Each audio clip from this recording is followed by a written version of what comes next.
दिलीप बनकर यांनी 50 खोके घेत गद्दारीची मुहूर्तमेढ रोवली. संजय राऊत. राज्यात कधी नव्हे ते इतके आमदार खासदार यांची सौदेबाजी केली गेली. जे गद्दार फुटले त्यांची मुहूर्तमेढ याच निफाडचे आमदार दिलीप बनकर यांनी 50 खोके घेऊन शरद पवारांच्या पाठीत खंजीर खुपसून केली. त्यांच्या गद्दारीला गाडायची वेळ आली असल्याचं सांगत निफाडची जागा तुतारीची होती, पण मी आणि शरद पवार यांनी एकत्र बसून ती मशालकडे घेतली.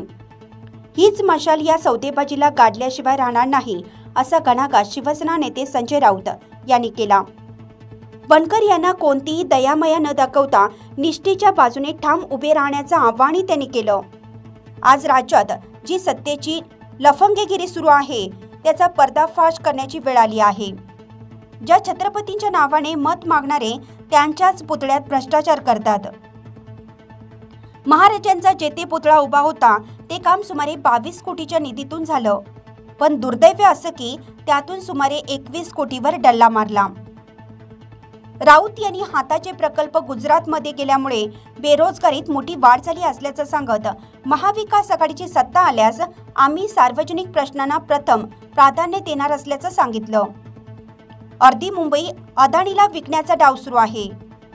अनेकांनी रक्त सांडत ही मुंबई महाराष्ट्राला मिळवून दिली आणि मोदी शहा हे तिचा लिलाव करायला निघाल्याची खंत त्यांनी व्यक्त केली. 1500 रुपये महिलांना देऊन त्यांची किंमत केली जाते.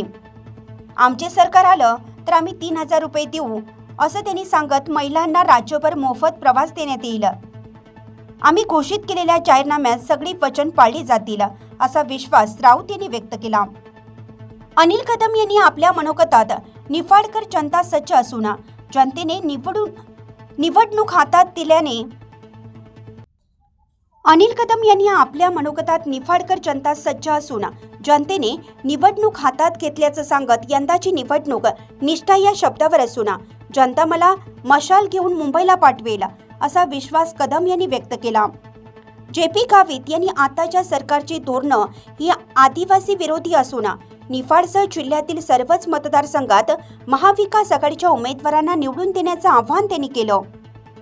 निफाड येथील झालेल्या विराट सभेत JP गावित, माजी आमदार नरेंद्र दराडे, शरद आहेर, सुभाष कराड, राजेंद्र मोगल, दीपक बोरस्ते, दिगंबर गीते, राजाराम पानगव्हाणे, रमेश घुगे, निलेश पाटील, विजय जाधव, प्रकाश अडसरे, सुधीर कराड, माणिकराव कुंदे, विक्रम रंधवे, जावेद शेख, आशिष शिंदे यांच्यासह महाविकास आघाडीचे सर्व पदाधिकारी व कार्यकर्ते मोठ्या संख्येने उपस्थित होते.